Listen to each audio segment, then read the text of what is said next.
Are you considering starting a pet resort, dog grooming shop, or maybe even a mobile business like dog training in people's homes?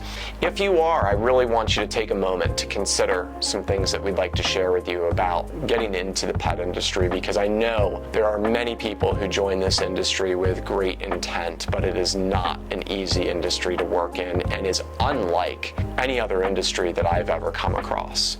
I can say that because here at Doggy Zone, we're a multifaceted businesses and we operate in many different service lines. And I can tell you the challenges are great.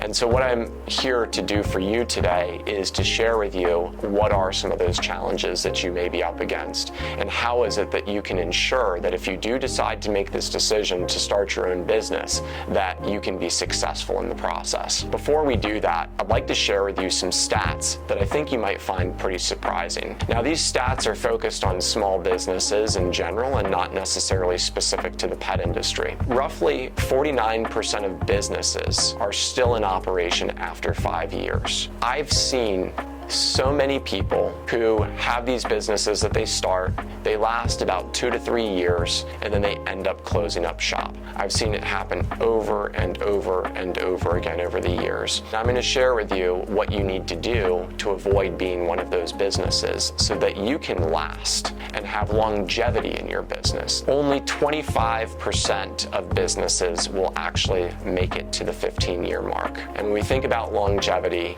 that's what I'm talking about. One of the most common reasons that people end up failing in their business is that they have not adequately focused on marketing. Marketing is usually not something that people are knowledgeable on and know that they can make a flyer or that they can design an advertisement, but generally don't actually have the skill set on how to build proper marketing pieces. The lack of knowledge of marketing is one of the biggest things that will separate you from your competitors. You will either be a very good marketer or not. And those who are the very good marketers always end up doing better than you would expect. Not because of their skill sets, but because they know how to position themselves. They know how to communicate with the public. They know how to make themselves visible. And those are things that are key in order to be successful in your business. Another one is lack of proper insurance. I hear of people who don't even have insurance. I've seen the results of that, and it can be devastating. So making sure that you've got proper insurance. I only work with brokers who specialize in our industry.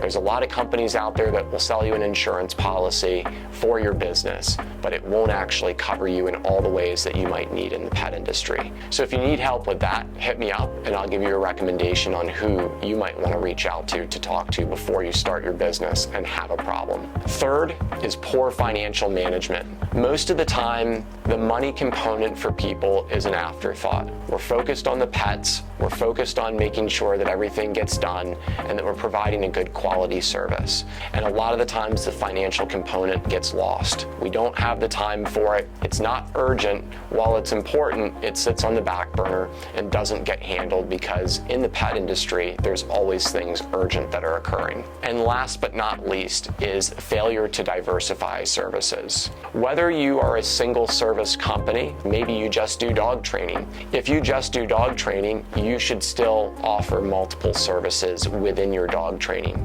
Here at Doggy Zone, we offer multiple services from training, boarding, daycare, grooming. We have retail and also transportation. That is the key to building longevity into your business. Making sure that you are always being fluid and always being willing to pivot is really critical.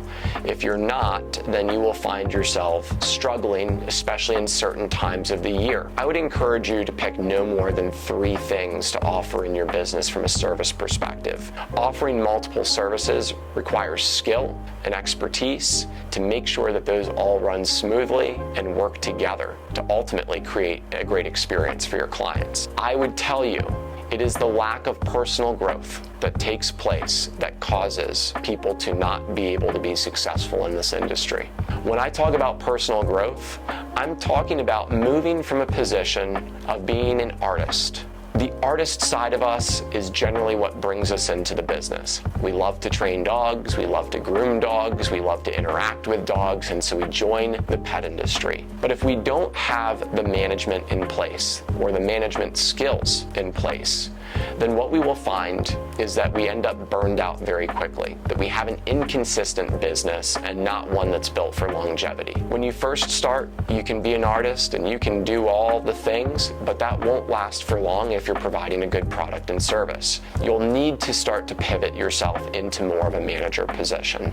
You'll need to learn how to manage people. You'll need to learn how to manage yourself. When you learn to manage yourself and create discipline and rules, it will become much more easy when you start bringing team members in. But if you don't do that ahead of time, then the team members that come in behind you are not going to follow that same protocol. They're going to see what you do and they are going to follow that. As a manager, you are going to put yourself into a position where you are no longer doing the thing that you maybe loved to do anymore. The ultimate goal should be that you actually are able to move out of that manager position and into a business owner role. As a business owner, you get to decide how involved you want to be in each aspect of the business. I'm the business owner here, and I ultimately get to choose where it is that I want to spend my time.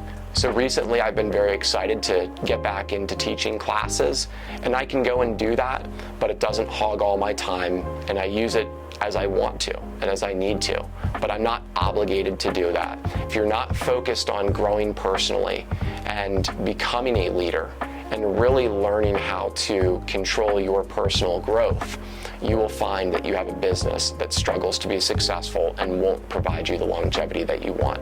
We've got more videos coming soon on how to start a business in the pet industry. Post in the comments below, what is your biggest fear around starting a business in the pet industry? Have a great day.